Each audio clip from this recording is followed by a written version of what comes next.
हरे राम राम रघुवर हरे हरे, हरे कृष्ण कृष्ण रघुवर हरे हरे। 7/6/34। आपने निष्काम कर्म समझाया। सबसे उत्तम कार्य वही है जिसका ख्याल करने से पहले, करते समय और करने के पीछे, बाद में बिल्कुल ना हो ख्याल, परंतु दूसरे लोग ये समझे कि करने वाले को होश था। अच्छा, आप बेख्याली में उसे किए जा रहे हो, लेकिन सामने वाला समझ रहा है कि आप बड़े अटेंटिवली कर रहे हो। इसमें कोई जुड़ाव तो है ही नहीं आपका कर्म से। ऐसी हालत तभी पैदा होती है जब इंसान अपने आप को मेट दे, गुरुदेव का आपा आ जाए, बुराई भलाई के सभी बंधनों से तब आजाद हो जाता है। निष्काम कर्म ये मतलब, निष्काम कर्म से मतलब है कि आप कुछ कर रहे हो, करते समय भी, करने के बाद भी, हर समय आपको ऐसा कोई ख्याल ही नहीं आ रहा है, पर दूसरे लोग ये समझें कि करने वाले को होश था। तो ये निष्काम कर्म कैसे हुआ? मतलब क्या? उसको ख्याल नहीं था ना, कोई उसमें कोई उसकी फल की इच्छा थी नहीं। जब बेख्याली में जब वो काम हो रहा है तो फल की इच्छा तो कहाँ होगी, कुछ भी नहीं होगी। असल में तो वही बात है। 28/1/38। आज बहुत दिन बाद ईश ने श्री महाराज जी की अमृतवाणी लिखने का अवसर दिया। धन्यवाद है। शाम की पूजा के बाद दूर वाले भाइयों के चले जाने पर चंद भाइयों के बीच में साक्षात अमृतवाणी हो रही थी। आपने फरमाया, ज्ञान अज्ञान है, ज्ञान अज्ञान के परे विज्ञान है। सच्चा ज्ञान तभी हो जब भक्त गुरुदेव में लीन हो। ज्ञान अज्ञान है, ज्ञान अज्ञान के परे विज्ञान है। ये रामकृष्ण महाराज जी भी कहते हैं कि अज्ञान के कांटे को ज्ञान के कांटे से निकाल के दोनों के कांटों को फेंक दो तो विज्ञान होता है। ये साइंस वाला विज्ञान नहीं है, ये अध्यात्म में विज्ञान का मतलब है कि ज्ञान के परे का जो स्टेज है, ज्ञान अज्ञान के परे की स्टेज है, वो है। और सच्चा ज्ञान तभी हो जब भक्त गुरुदेव में लीन हो। हाँ, तो लयता का वही तो ये सब हो सकता है। अपनी खबर न हो लेकिन सब काम सचेत मनुष्य के समान ही करता हो। कोई काम करने के पहले, करते समय और करने के बाद उसका ख्याल न हो, तब ज्ञान की दशा उदय होती है। ऐसा ही होता है। जब कभी कभी, अब जैसे आप सुबह ब्रश करते हो, अपना टूथब्रश करते हो, पता ही नहीं होता कब आपने ब्रश शुरू किया करना, कब कर रहे थे और कब खत्म किया। फिर आधा घंटे बाद सोचते मैंने आज ब्रश किया था या नहीं किया था, तो बेख्याली में हुआ था ये। पर ये तो बहुत छोटा सा 1 मिनट की चीज थी। आपने अपने लिए जो काम किया वो हाँ, पर वो इतना उस अपने लिए काम की तो बात हो रही है। तो ये बेख्याली में हुआ। अब ये बेख्याली धीरे धीरे पूरे दिन ऐसे हो जाए कि आपका कोई काम ही आपको पता नहीं हो, लेकिन सब काम होते चले जाएं, आप करते चले जाओ, लेकिन आप ख्याल में, अपने मालिक के ख्याल में वो गुम हो। ये है असली बात। 28/10/38। सच्ची लगन वही है जब गुरुदेव जी के वचन में अगाध श्रद्धा हो जाए। वही सत्य है, वही मानने की चीज है। सच्ची शांति वही है जिसमें ईश्वर की याद बनी रहे। ये 2 स्टेटमेंट हो गए। पहला तो श्रद्धा की बात है, और दूसरा फिर वो दूसरा स्टेटमेंट है कि श्रद्धा बनी रहे। अगाध श्रद्धा होनी जरूरी है उनके हर वचन में। क्या है कि मन बड़ा खतरनाक है। ये ऑप्शंस देता रहता है, ऐसा होगा कि नहीं होगा, क्या ये सच है कि नहीं, कुछ ही और शास्त्र तो ये बोल रहे हैं, ऐसा करके बातें मन देता रहता है। अगर विश्वास है, पक्का विश्वास है, तो फिर ये मन के ऑप्शंस अपने आप आते ही नहीं है। आएंगे तो वो फर्स्ट स्टेज पे ही वो टूट के गिर जाएंगे। तो ये श्रद्धा और विश्वास ये बहुत इम्पोर्टेंट है। और हमारे यहाँ जो बातें बताई गई हैं उनको एज इट इज मान लेना अच्छी बात है। कुछ लोग कहते हैं कि नहीं, ये तो हमें प्रूफ चाहिए इसका। आर्ग्यू करने लगते हैं। हाँ, आर्ग्यू करते हैं कि प्रूफ चाहिए। प्रूफ का ये है कि आपको कोई भी मैथमेटिक्स की प्रॉब्लम भी सॉल्व करने के लिए पहले आपको मानते हो कि एक्स, मान लो इसका रिजल्ट एक्स है, फिर आप उसको डिराइव करके और एक्स की वैल्यू निकालते हो। तो कहीं से कुछ मान के तो चलना ही पड़ेगा। तो इन दो बात थी, सच्ची लगन और सच्ची शांति। 18-10-35 सुबह पूजा के बाद आपने फरमाया कि ख्याल से ही जिंदगी कायम है। ख्याल के रुक जाने से जिंदगी का खात्मा है। हाँ, खेद इसमें होता है कि जब उन्हें अपने और पराये करके मानते हैं। अपना पराया कुछ नहीं, सब कुछ अपना ही है, पराया कुछ नहीं है। जैसे कोई नौकरी करता है, धन पाता है, काम और धन दोनों अपना ही है। मतलब आप नौकरी कर रहे हो और आप धन कमा रहे हो, ये इसमें पराया तो कुछ है ही नहीं। ऐसे कि काम और धन दोनों अपना ही है, पराया नहीं। खेद इसमें होता है कि जब उन्हें अपने और पराये करके मानते हैं। वो कंसेप्ट के लेवल पे बात कर रहे हैं कि अपना पराया तो कोई है ही नहीं, सब एक ही है, सब अपने ही तो हैं। जहाँ अपना पराया किया वहीं से तो गड़बड़ शुरू होती है। सब एक ही मान के चलो, कोई डिफरेंस ही नहीं मानो। 19-10-35 सुबह पूजा के बाद मैंने कहा, आज रात को जागना पड़ा, उत्तर पुस्तकें जांचनी पड़ी। इस प्रकार आपने फरमाया, प्रभु जी में लीन होकर काम करना कभी नहीं खुलेगा। कितना भी भारी काम हो, सब सहज ही हो जाता है। हाँ, ये तो सच है कि कोई भी काम आपको जैसे बहुत कुछ कर रहे हो, बहुत, पर अगर आप ईश्वर में भाव के कर रहे हो, उसी ख्याल में आप कर रहे हो तो वो काम कब हो जाता है, शुरू पता होके नहीं खत्म पड़ता। होके आपको पता ही नहीं चलता। ये हाँ, बिल्कुल सही बात है। ये श्रीमान लालच महाराज की जीवनी में कोई आया है। काम आपको भार लगता ही नहीं है, फिर करते जा रहे हो, करते जा रहे हो ईश्वर नहीं, के उसके ख्याल अलावा में। भी एक और बात भी है श्रीमान लालाजी महाराज की जीवनी में, कि उनको एक बार आप उसमें थे ना कचहरी में, तो एक वो फैसला था, 100 पेज का फैसला था, 100 पेजेस का फैसला था। उन दिनों फोटो कॉपियर तो होते नहीं थे, ना कार्बन पेपर होते थे। जो है ये नकल नवीस लिखे जा, मतलब वो पेजेस की कॉपियां बनाई जाती थी, ऑर्डर की कॉपियां बना के और फिर वो भेजी जाती थी। एक कॉपी अपने पास रखी जाती थी, एक दी जाती थी, या जैसे भी। तो उसकी कॉपी, उनको 100 पेज के ऑर्डर की कॉपी बनानी थी लालच महाराज को। तो उन्होंने बनानी शुरू करी, उनको ध्यान ही नहीं रहा, बनाते बनाते 70 पेज उन्होंने कर डाले। अपने गुरु के ख्याल में वो नकल ही तो कर रहे थे, कॉपी तो बना रहे थे। तो 70 पेज उन्होंने कॉपी कर डाले।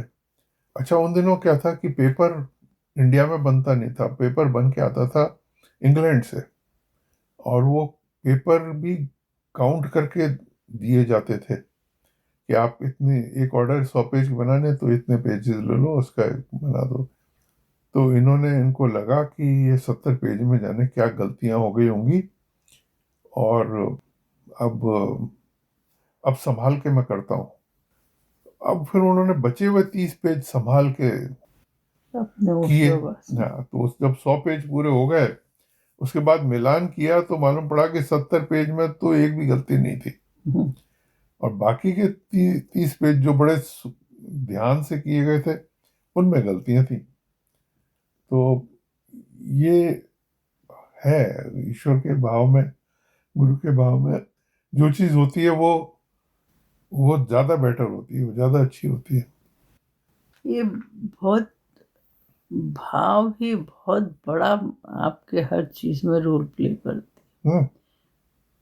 किसी का भी काम हो, कुछ भी हो, आप सारे दिन लग कुछ पर अगर आप ईश्वर के लिए कर रहा हूँ या ईश्वर, तो आपको कभी ये कहने का मौका ही नहीं आता कि मैंने तो इतना करा और मेरे को कुछ मिला नहीं, माना नहीं। ये सब भाव आते ही नहीं है फिर, क्योंकि आप तो ईश्वर के लिए कर रहे हो। हाँ, राजी बरजा में रहोगे तो फिर कोई लफड़ा ही नहीं है, तो अपना पराया।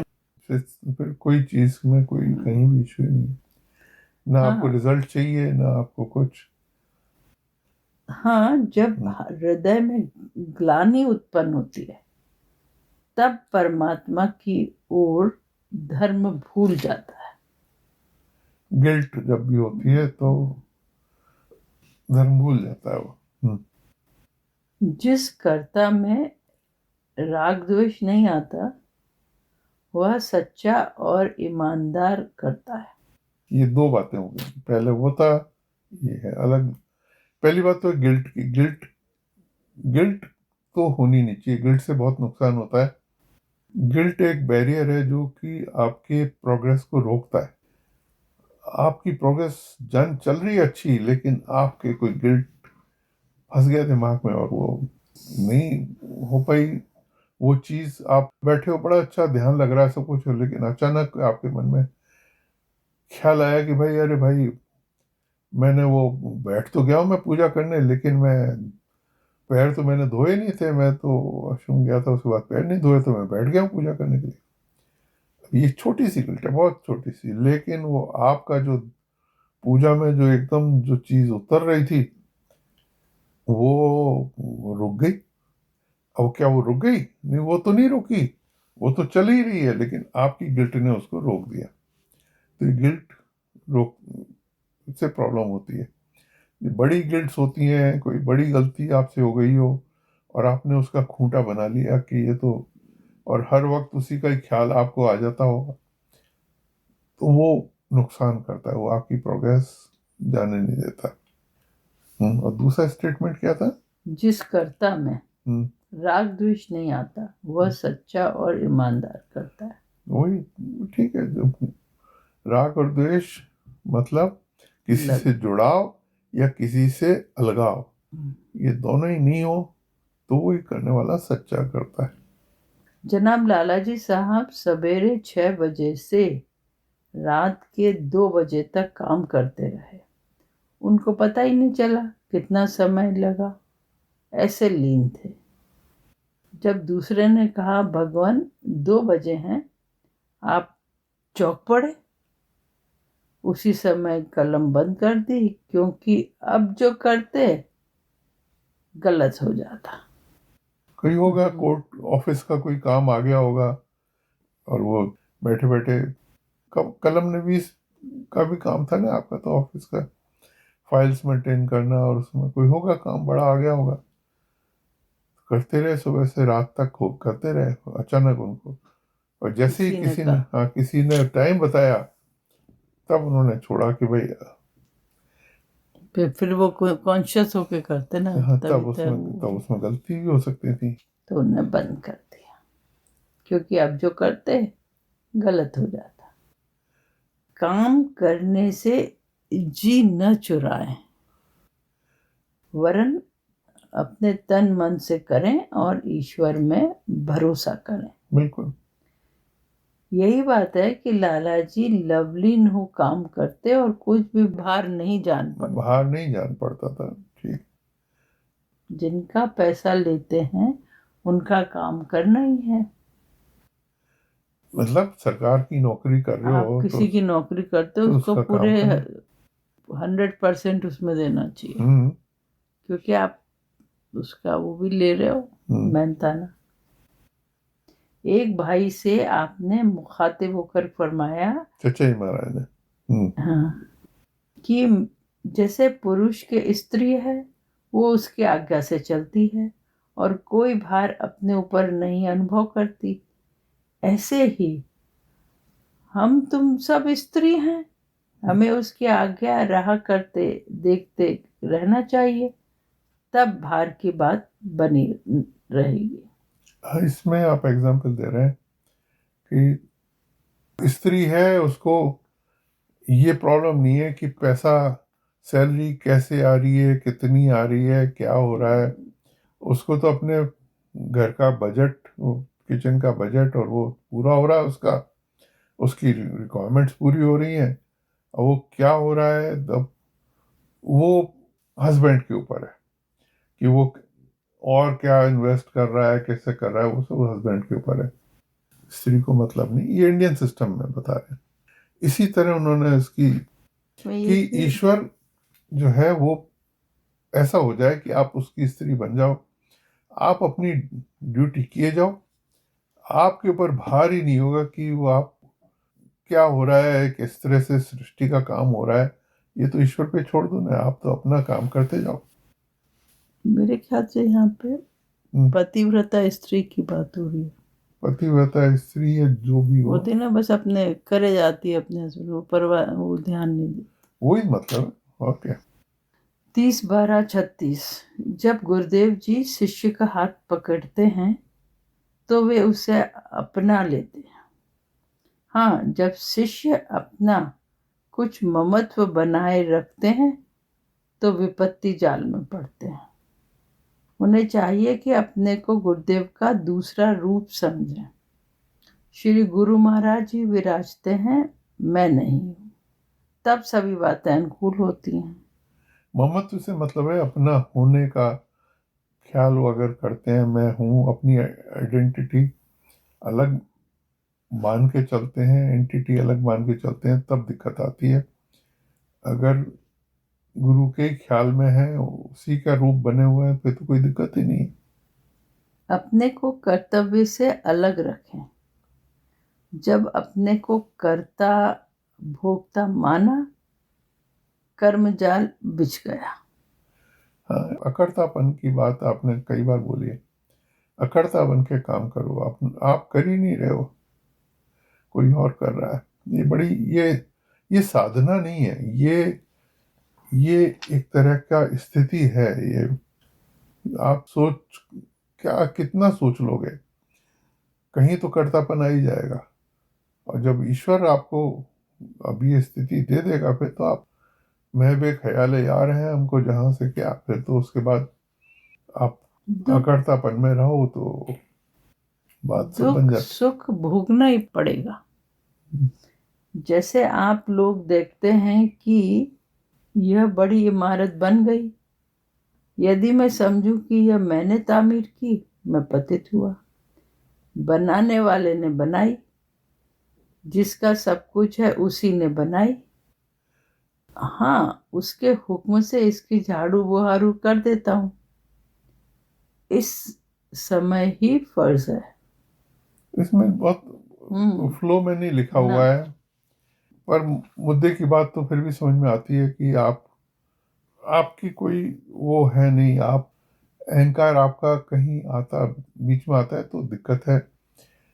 एक उन्होंने बिल्डिंग का एग्जाम्पल लिया, किसी की बिल्डिंग है और किसी कॉन्ट्रैक्टर ने बनाई, तब कॉन्ट्रैक्टर की तो बिल्डिंग हुई नहीं, उसने तो बना दी है। वो तो एक वर्क उसको मिला, वो कर दिया उसने, वो अपनी तो मान सकता नहीं। इसलिए अपना नहीं मानो, जो भी कार्य हो रहा है वो अपना नहीं मानो, उसे ईश्वर का कार्य कर रहे हैं और हो रहा है। जब इसका हुक्म होगा और कहीं बैठूंगा, तब इसमें कोई सरोकार नहीं। वो कह रहे हैं उस बिल्डिंग में बैठूंगा तो बैठ जाऊंगा, नहीं होगा तो नहीं बैठूंगा। जैसा भी हो, अपना कोई इन्वॉल्वमेंट नहीं हो। दुनिया मिस्ल सराय के है, सराय की तरह है। मुसाफिर को इसमें लगाव नहीं रखना चाहिए।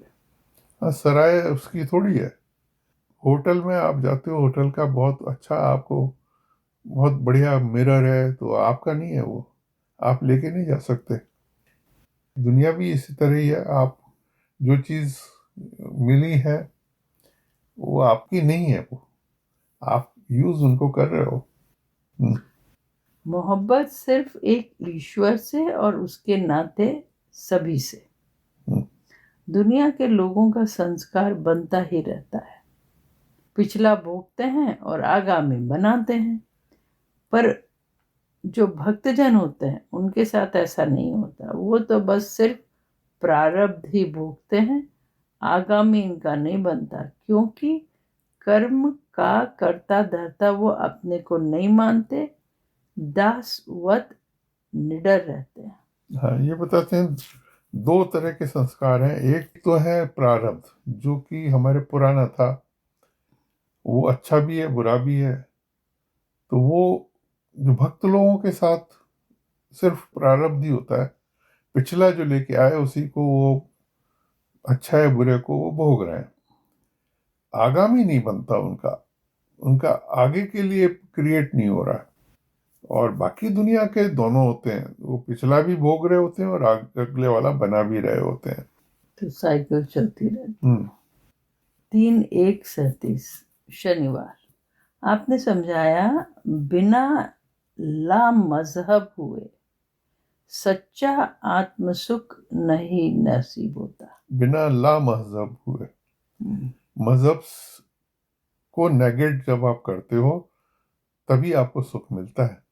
ला मतलब है नहीं, मजहबी जहाँ हो गए वहाँ पे आपके इन्वॉल्वमेंट शुरू हो जाते हैं। मजहब से ऊपर होना, धर्म के ऊपर आचरण होना चाहिए, धर्म के ऊपर विचार होने चाहिए।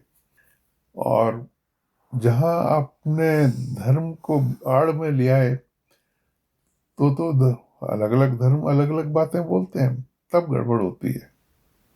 कहीं दुई न रह जाए, हृदय बिल्कुल निर्मल हो, किंतु ऊपरी व्यवहार जाति कुल के अनुसार हो। वही बात रिपीट कर रहे हैं कि काम बेख्याली में हो और जुड़ाव के साथ नहीं हो। हम्म, इसीलिए वो कहते थे, धर्म परिवर्तन के लिए वो कहते ही नहीं थे कि हम मुस्लिम हैं आप भी मुस्लिम हो जाओ, क्योंकि आप जिस धर्म में पैदा हुए आप उसके हिसाब से ही काम करो, पर आपका दिल अंदर से निर्मल हो, हाँ, कहीं से आप जुड़ाव नहीं किसी हो के आपका। प्रति द्वेष भाव ना उठे। कोई चाहे अपने से बैर करे, पर आप पाक रहे, हाँ, सबके लिए भलाई की प्रार्थना करें। दूसरों के प्रति भलाई की कामना करने से अपना मंगल ही उदय होता है। ये एक बड़ी बात है कि सामने वाला आपका बिगाड़ कर रहा है, वो आपका नुकसान कर रहा है, तो आप क्या करोगे? क्या आप उसका जवाब दोगे? आपका कहना है नहीं, जवाब मत दो, इग्नोर करो, अवॉइड कर दो, रास्ता बदल लो, लेकिन उसके लिए दुआ करके अलग हो जाओ। मन में भी ख्याल नहीं आए कि इसने ऐसा क्यों किया। आपने एक बार पहले ये भी बताया था कि संत लोग तो उनकी जो निंदा कर रहा है उसका भी उद्धार कर देते हैं। वो तो निंदा कर रहा था, लेकिन ये इतने कृपालु होते हैं कि ये उसका भी उद्धार कर देते हैं। उसको रिएक्ट तो करते ही नहीं है, बल्कि उसको उद्धार भी कर देते हैं। तो ये रिएक्ट नहीं करना चाहिए किसी भी निंदक के लिए। कोई जो आपके खिलाफ भी हो तो उसको बिना किसी रिएक्शन के आप अलग हो जाओ। 7-6-38 अपना आपा मिट जाए और जब याद आए तो गुरु का ही ज्ञान हो, तब सब आध्यात्म विद्या आप ही आप आ जाएगी। ये साधना नहीं है, स्थिति है ये। ना आपा मिटे, ये ख्याल करने से आपकी, ये आप साधना कर करके आप नहीं कर सकते, कितना कर लोगे? ये ईश्वर की दी हुई स्थिति है जिसमें कि आप हो ही नहीं, आप प्रेजेंट ही नहीं हो। आप जो हो रहा है वो खामो ख्याली में काम हो रहे हैं, सब चीजें हो रही हैं, आपकी तो लॉ लगी हुई है मालिक में, और बाकी जो कुछ हो रहा है सब हो रहा है। जनाब लालाजी साहब ने 10 वर्ष गुरु की खिदमत में गुजारे मगर अपनी विद्या प्रकट न की। हाँ, पिछले 3 ही मास में परिपूर्ण हो गुरुदेव ने अपना सा कर दिया। पिछले 3 ही मास में गुरुदेव ने परिपूर्ण कर हम्म, गुरुदेव ने अपना सा कर दिया। और 10 साल क्या था? जनाब लालाजी साहब ने 10 वर्ष तक गुरु की खिदमत में गुजारे हम्म, मगर गुरुदेव ने अपनी विद्या प्रकट न की। लालाजी महाराज जब थे तो 10 साल से जानते थे गुरु महाराज को, लेकिन पता नहीं पड़ा उनको। गुरु महाराज ने अपनी विद्या प्रकट नहीं करी लालाजी महाराज को। लेकिन 1892 की जनवरी से लेके और 1892 की अक्टूबर तक 9 महीने में पूर्ण कर दिया उनको, और बता भी दिया, सब कुछ कर दिया, पूर्ण भी कर दिया। और उसके बाद उनको अक्टूबर 1892 में सारे गुरु पदवी के भी अधिकार दे दिए। एक जलसा भी कर दिया जिसमें कि उन्होंने कई धर्मों के लोगों को बुलाया और उनको पेश किया कि ये नमूना तैयार किया है, इसको देखिए। बहुत खटाखट सब काम हो गया। तो ऐसा भी होता है। 22/6/38 जब अपना आपा मिट के गुरुदेव का आपा अपने में भासे यानी आ जाए, वही है और कोई नहीं है। बस ये आ जाए।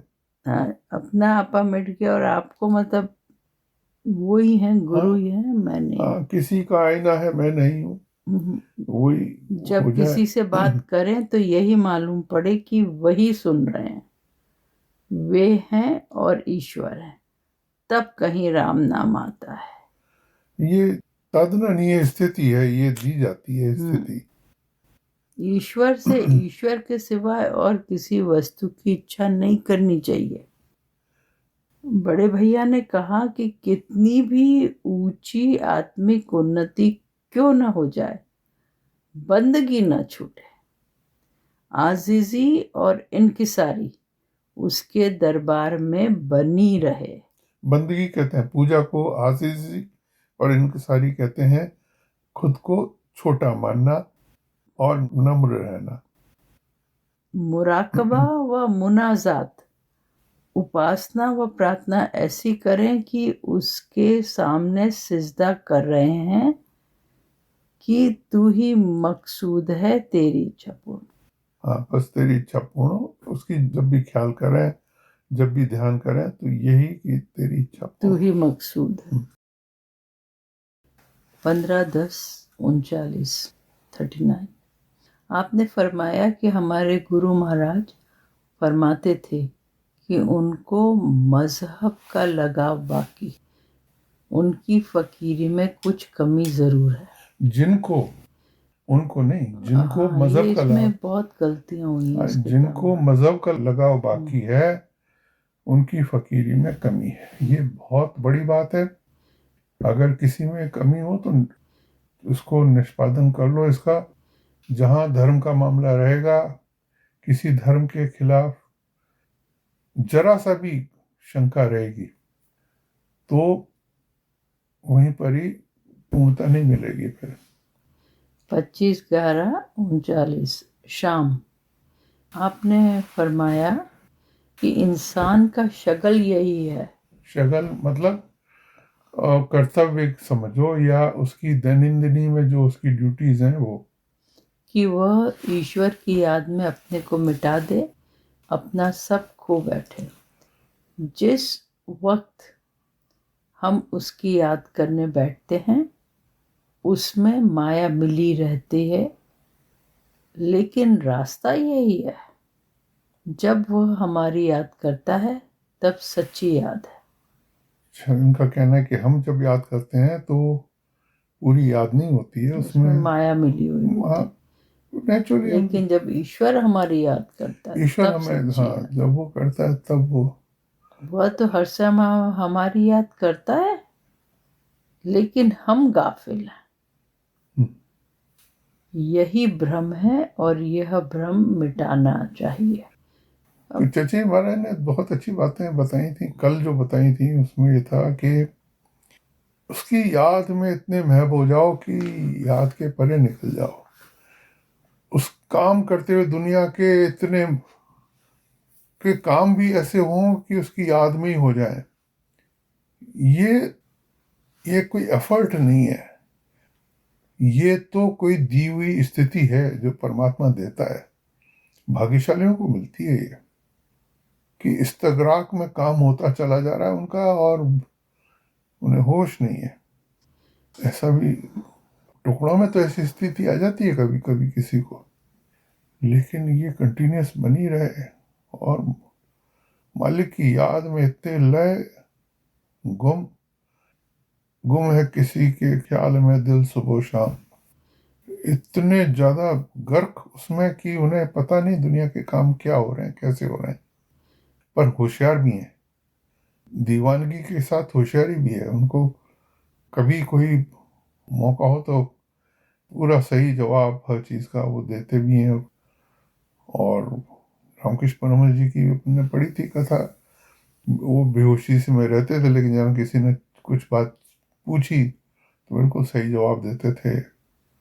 पर ये इम्पोर्टेंट है कि उसकी याद इतनी चली जाए, हमारा मन, चित्त, अहंकार सब उसी में इतना इतना इतना डिजोल्व होता जाए कि दुनिया के काम तो हो जाएंगे, वो तो होते रहेंगे, बस याद हो जाए, याद में गुम हो जाए। 31/12/36। आज आप बाहर से आए हुए भाइयों को विदा कर रहे हैं। बार बार भक्तजन आपकी ओर निहारते हैं, जाने को जी नहीं चाहता। आप बोध देते हैं, बोध देते हैं मतलब इसका बोध करवाते हैं कि मोहित न हो, प्रेम में जागो, दूरी न समझो, हर समय ईश्वर से समीपता है। मतलब जाना है तो जाना है, उसमें मोहित मत हो, प्रेम हो, प्रेम में जागो, दूरी नहीं समझो। ये मत समझो हम कि तुम दूर जा रहे हो तो तुम हमसे दूर हो गए, वो प्रेम होता है। और अगर आप जा रहे हो और वो हो रहे हो ये तो वो मोह होता है फिर। तो आप दूरी न समझो, हर समय ईश्वर से समीपता है। और अगर आपके दिमाग में ये है कि ईश्वर से समीपता है तो फिर आप कहीं से किसी से भी दूर हो, पास हो, कुछ फर्क नहीं पड़ता। संत का साथ मिले तो करोड़ों जन्मों के पाप धुलते हैं। ऐसा संत है कहाँ? है कोई ऐसा जो राम मिला दे? सुबह छोटे भैया जी ने भक्त जनों की मंडली को ध्यान कराया। छोटे भैया जी यानी राधा मोहन लाल जी साहब ने भक्त जनों की मंडली को ध्यान कराया। समाधि छूटने पर अवस्था का विवरण हुआ। कठोपनिषद में इस अवस्था का वर्णन है। यच्छे दांड मनसी प्राज्ञस्तज्ञ अच्छे ज्ञान आत्मानि ज्ञानात्मानित्मनि महति नियच्छते क्षच्छानांत आत्मानि। यानी वाणी आदि इंद्रियों को विवेकी जन मन में लय करते हैं। वाणी आदि इंद्रियों को विवेकी लोग मन में लय करते हैं और मन को ज्ञान यानी प्रकाश स्वरूप बुद्धि में, और फिर अंत में इस बुद्धि को आत्मा में। तभी आत्म साक्षात्कार होता है। आपने समझाया कि आप स्वयं घर पर इस अवस्था के लाने की चेष्टा करें, तब शरीर में विध जाएगी। यानी इंद्रियों को मन में, मन को ज्ञान में, ज्ञान को बुद्धि में, बुद्धि से आत्मा, मन को बुद्धि में, बुद्धि को मन। और ये सब जब कंटिन्यूटी में आपकी ये लय बैठ जाती है तब आत्म साक्षात्कार ये होता है। आत्मा की अवस्था है ये। और ये ऐसी होनी चाहिए कि आपके शरीर में, मतलब ध्यान करने में ये अवस्था आपके शरीर में बिध जाए। 26/5/38 बड़े भैया ने कहा, हरि नाम सीखने के अधिकारी 2 रीति से होते हैं। एक तो सर्वस्व ईश्वर के नाम लुटा दें, दूसरे गुरुदेव की आज्ञा आंख बंद करके अक्षरशः पालन करें। एक तो जो अपना सब कुछ ईश्वर के नाम लुटा दे, सर्वस्व। या तो लुटा दें ईश्वर के नाम, या फिर आज्ञा का पालन कर लें तो भी काम हो जाएगा। 27/3/38 आपने बड़े भैया से फरमाया कि जब तक मन का परहेज नहीं होता कुछ नहीं बनता। मन का सच्चा परहेज तभी सिद्ध होता है जब साधक बिना किसी तामुल के ईश्वर की आज्ञा बजा लाता है। तामुल मतलब बिना किसी एक्सक्यूज के गुरुदेव की आज्ञा बजा लाता है, मतलब जो गुरुदेव का है वो कर लेता है बिना किसी हील हुज्जत के। गुरु मन के साथ बैर नहीं करना चाहिए। गुरु मन के साथ, गुरु मन के साथ यानी गुरु का मन जो होता है उसके मन के साथ, गुरु के कहने के हाँ, का अपोज नहीं करना चाहिए। मतलब गुरु के मन में जो है उसके साथ आपको, हाँ, गुरु के मन में तो वही है ना जो वो आपको आगे बता रहे हैं। उससे फुसला कर अपना आत्मिक मार्ग चलना चाहिए। अपने मन को फुसला के मन को फुसला कर और अपना आत्मिक मार्ग चलना चाहिए। कभी कभी तम सत के रूप में आभासता है। कभी कभी जब तम होता है ना वो सत के रूप में आभासता है, मतलब सत जैसा लगेगा तम, और उसका पहचानना कठिन हो जाता है। गुरुदेव जी उसे आगाह करते हैं, आगाह, हाँ, चेता देते हैं, वो चेताते हैं, वो जानते हैं कि भाई बच लो। एक भाई ने बड़े भैया से पूछा कि मुख्य बात क्या है। आपने कहा सुंदर चरित्र का होना। ये अब अलग बात है कि किसी ने पूछा होगा बड़े भैया से कि भाई मुख्य बात क्या होती है, तो बोले सुंदर चरित्र का होना और लगन का ठीक होना। जब कोई अपने को गुरु के हवाले कर देता है तभी चरित्र सुंदर बनता है और लगन ठीक लगती है। मन स्त्री के रूप में है, उसे किसी स्वामी के अधीन रखना चाहिए। मौलाना रूम ने कहा है, अपने को खाक से गया गुजरा जानना ही अक्सीर है। वही फाइनल दवाई है। चैतन्य महाप्रभु ने कहा है, तृणादपि सुनिच्चरपि, तृण से भी अपने को छोटा गिनकर हरि भगवान की उपासना करें। इसमें एक बेदम बादशाह वार्षिक का एक गजल है, वो दिल है जो किसी के इश्क का काशा न हो जाए, वो सर है जो किसी की तेग का नजराना हो जाए। मेरा सर कट के मक्तल में गिरे साकी के कदमों में, अदा कुछ इस तरह सजदाए शुक्राना हो जाए। न होना ऐन होना है, न होना ही तो होना है, न होना ऐन होना है, आखिर में लाइन है। जिसे होना हो कुछ वो खाके दरे जाना न हो जाए, अपने प्रियतम के दरवाजे की मट्टी हो जाए। 24/11/38 सुबह 10 बजे आपने फरमाया, हिम्मत कभी नहीं हारनी चाहिए, हिम्मते मर्दा मददे खुदा। बुजुर्गों ने फरमाया है। ये हिम्मत पे थोड़ा सा हुजूर महाराज ने इसको थोड़ा एक्सपेंड किया है इस वर्ड को।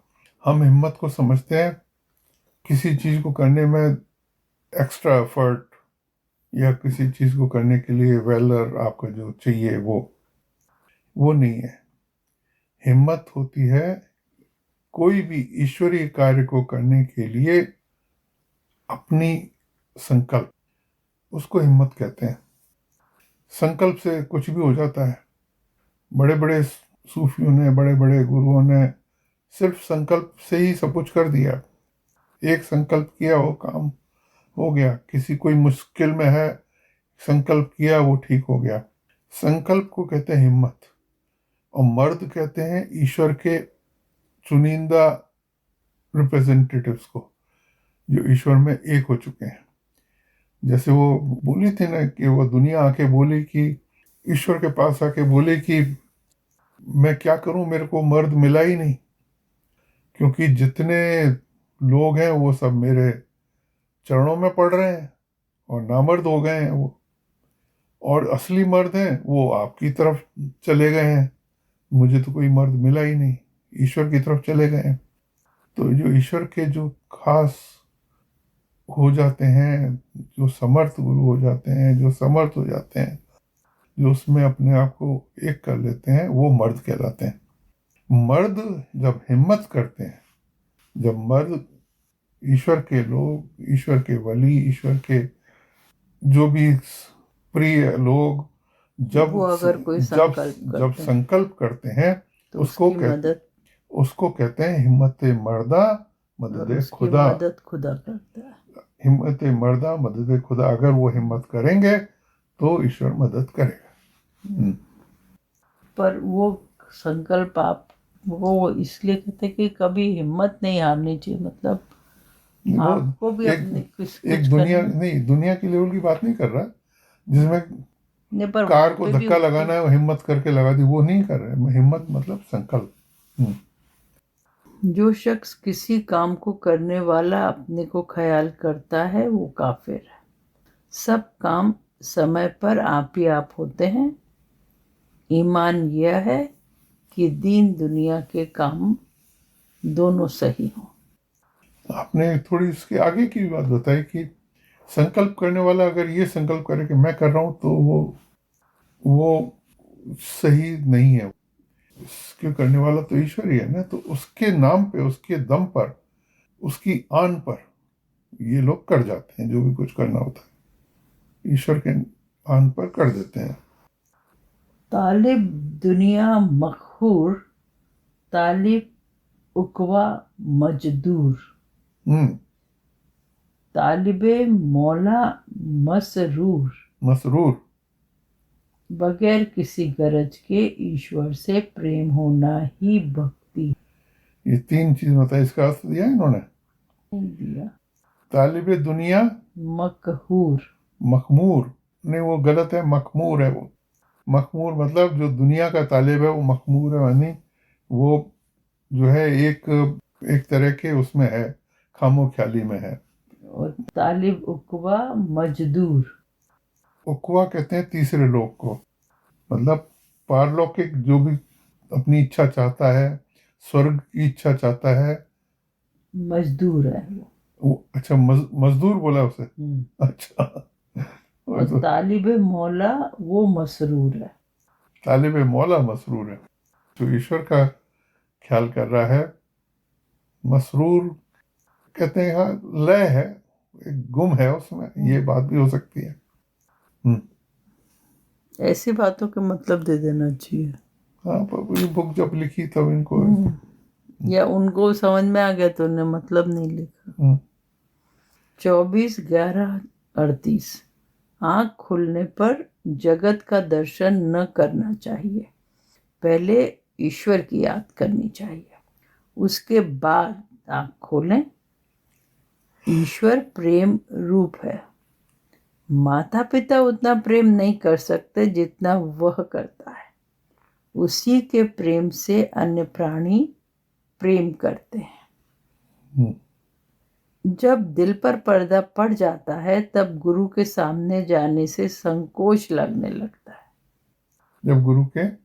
जब दिल पर पर्दा पड़ जाता है तब गुरु के सामने जाने से संकोच लगने लगता है। दिल पे पर्दा क्यों पड़ता है? हमारे कुकर्मों से पड़ता है, हमारी गिल्ट से पड़ता है। जब ऐसी बात होने लगे तब जरूर हिम्मत करके सामने जाए। तब तो सही बात है, तब तो आप बीमार हो, तब डॉक्टर के पास नहीं गए तो बड़ी गड़बड़ हो जाएगी। तब तो जाना ही जाना चाहिए। कालिमा कटकर रोशनी प्रकट होगी। हाँ, ये जरूरी है। उस समय संकोच नहीं करो, कोई कोई बात हो, कोई गिल्ट है, कोई बात है, कोई, तब जरूर चले जाओ और साफ साफ बोल दो कि ये प्रॉब्लम आ रही है। 18/8/36 आपने फरमाया कि इस मार्ग के राही को तो यूं चाहिए कि यदि महाकट्टर बैरी उसकी गर्दन पर छुरी चलाए हम्म, तो उसके लिए हृदय से दुआ करें। दुआएं दुआएं निकले। खैर निकले, हाँ, कल्याण की प्रार्थना। ये तो बहुत ही सारे फकीरों ने बात बोली है, लेकिन कोई दुनिया वाला इसको मानता नहीं है।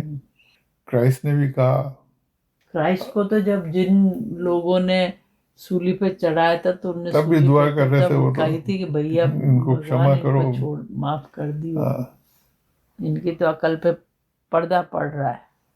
कोई वो बोले एक गाल पे थप्पड़ मारे तो गांधी मारे जी मारो, दूसरा गाल भी आगे गांधी कर जी दो। की ये बात बहुत हाँ, पॉपुलर हुई थी, एक थप्पड़ मारे कोई दूसरा कर दो। गाल आगे कर दो।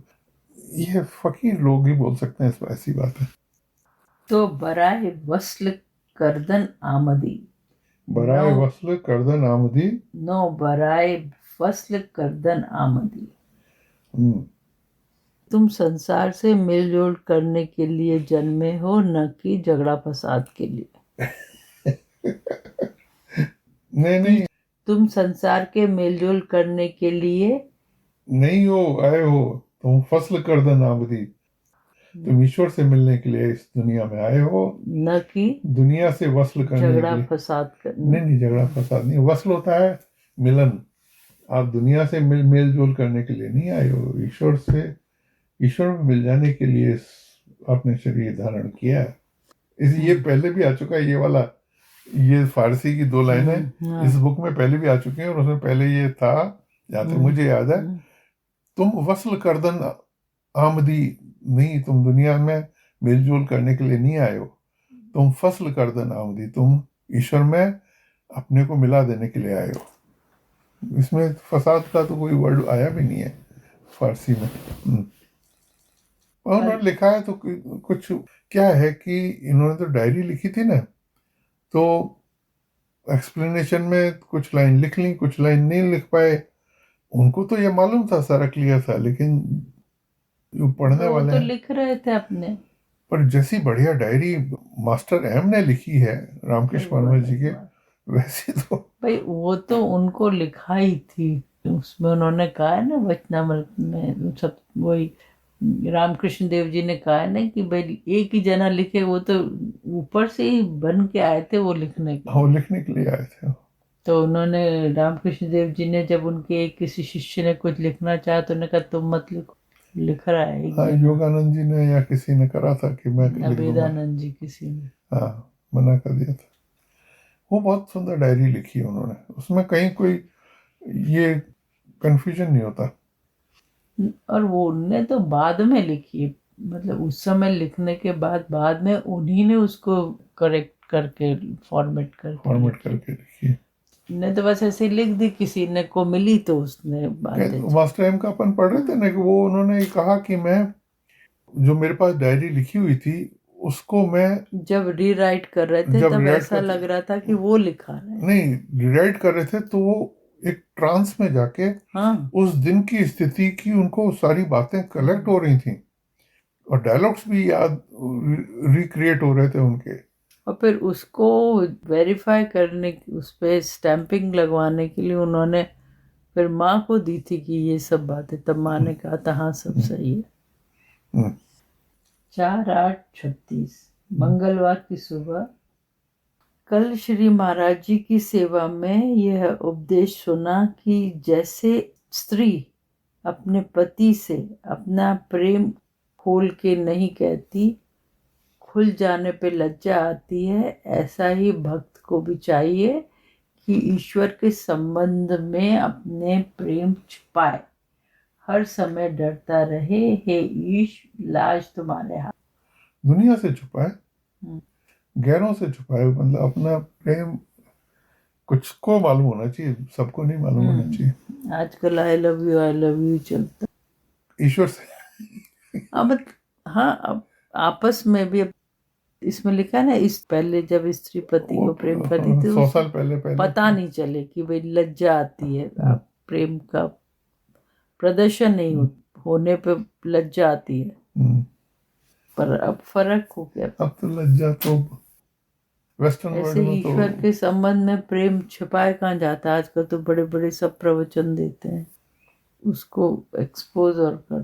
खैर 22/7/37 पूजा के बाद आपने फरमाया, दर्शन कीजिए साधु का दिन में कई बार आंसू बरसे मेह का बहुत करे उपकार।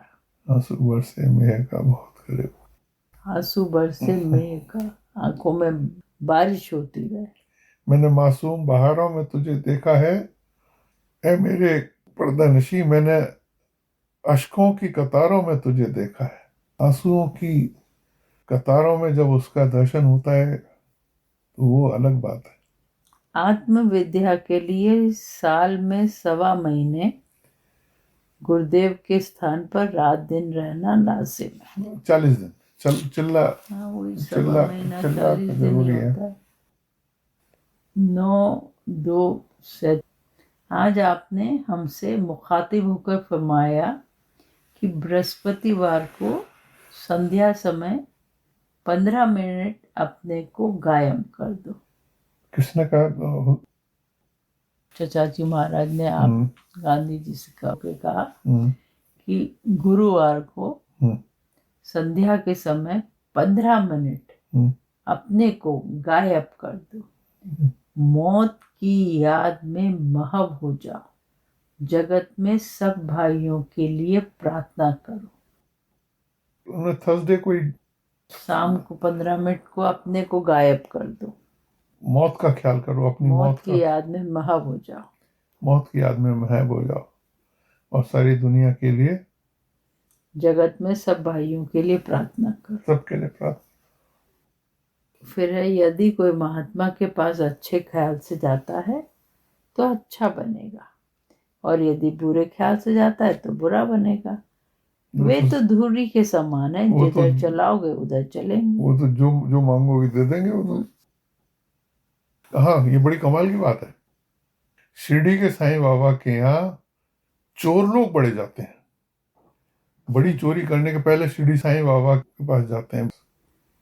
वो तो जो मांगोगे दे देंगे। ये बड़ी कमाल की बात है। ये अब ये ये वेरीफाइड है ये घटना। मेरी याद है, कार जब चोरी हुई थी तो उसको पकड़ा था, पकड़ लिया उसको, चोर को। तो उससे मालूम पड़ा कि वो बड़ी जब चोरी करने जाता है तो पहले शिरडी वहाँ मंदिर जाता है, वहाँ पे मन्नत मांगता है, फिर चोरी करता है। दुनिया के बड़े बड़े चोर वहीं पहुँचते हैं मन्नत मांगने के लिए। क्यों? क्योंकि बाबा को तो कोई मतलब नहीं है, वो तो जो मांगोगे दे देंगे। वो चोरी मांग रहे तो चोरी दे रहे। क्या कमाल की बात है। 18/10/37 सच्ची फकीरी मजहबी बूबाज से मुबर्रा है। सच्ची फकीरी वही है, कोई उसमें कोई मजहब नहीं होता है। मजहबी बूबाज से मुबर्रा है, हाँ, उससे परे है। जब तक चक्रों के खुलने वगैरह की तरफ ख्याल है तब तक अजायब परस्ती है, ईश्वर भक्ति नहीं। अजायब कहते हैं, अजायब घर कहते हैं म्यूजियम को। ठाकुर साहब राम सिंह जी के शिष्य अफसर साहब बोलते थे, चक्कर, बोले चक्रों का कोई चक्कर ही नहीं है उनके यहाँ। साधु के यहाँ कोई चक्कर नहीं, चक्रों का कोई चक्कर नहीं। भक्त लोग मजहब, मुल्क, मिल्लत और कौम के तंग दायरों से बाहर जाते हैं। भक्तजन गुरुदेव के हुक्म को आजकल समझते हैं, शास्त्रों से बढ़कर मानते हैं। बिल्कुल क्लियर है बात है। 1/12/35। कल शाम को आपने ये भी फरमाया था कि जैसा आदर सत्कार श्री गुरुदेव का करें वैसा ही सारे प्राणी का करें, नहीं तो गुरु की हंसी करता है। नहीं तो गुरु की हंसी करता है। हाँ, वो कह रहे हैं कि गुरु को आप प्रिविलेज एक्स्ट्रा दे रहे हो तो सभी को क्यों नहीं दो।